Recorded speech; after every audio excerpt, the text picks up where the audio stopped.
చూస్తే భగవద్గీతలో 4వ అధ్యాయం జ్ఞాన యోగంలో 38వ శ్లోకం.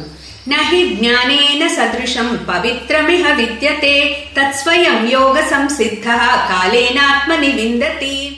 సో భగవానుడు అర్జునుడికి చెప్తున్నారు, నహి జ్ఞానేన సదృశం, జ్ఞానం యొక్క ఇంపార్టెన్స్ చెప్తూ, జ్ఞానాన్ని నువ్వు గురువు దగ్గరికి వెళ్ళి పొందు, అప్పుడు నీకు మోహం కలగదు, అలాగే నువ్వు ఈ సమస్త పాపాలు అనే సముద్రాన్ని కూడా దాటేయగలుగుతావు, నీ కర్మలన్నీ ఆ జ్ఞానంలో కాలిపోతాయని చెప్పి ఇప్పుడు ఏమంటున్నారంటే నహి జ్ఞానేన సదృశం పవిత్రమిహ విద్యతే.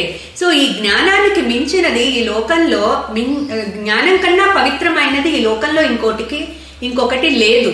సో అటువంటి జ్ఞానాన్ని తత్స్వయం యోగ సంసిద్ధ కాలేన ఆత్మని విందతి. ఇక్కడ యోగ సంసిద్ధ అంటే ఒక యోగి కర్మయోగాన్ని బహుకాలము కాలేన ఆత్మని విందతి.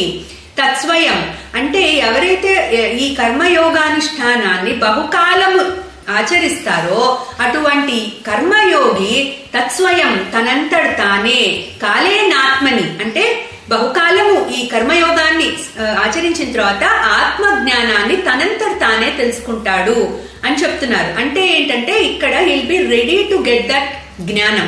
అంటే తనకి కర్మయోగం ద్వారా చిత్తశుద్ధి, చిత్త ఏకాగ్రత వస్తాయి. అలా వచ్చిన తర్వాత ఒక గురువు దగ్గరికి వెళ్తే ఆ జ్ఞానము అతనికి బలపడుతుంది. అట్లాగే శాస్త్రాల ద్వారా తెలుసుకున్న జ్ఞానము అతనికి అనుభవపూర్వకంగా మారుతుంది. సో అందుకని భగవానుడు కర్మయోగం యొక్క ఇంపార్టెన్స్ కూడా ఇక్కడ ఈక్వల్ గా చెప్తున్నారు. జ్ఞానము ఎంత పవిత్రమైనదో, ఎంత గొప్పదైనదో, కానీ ఆ జ్ఞానాన్ని పొందాలంటే కర్మయోగమే బేస్. అందుకని అర్జున, నువ్వు కర్మని నేను చెప్పిన విధంగా బుద్ధితో యుక్తితో చెయ్యి.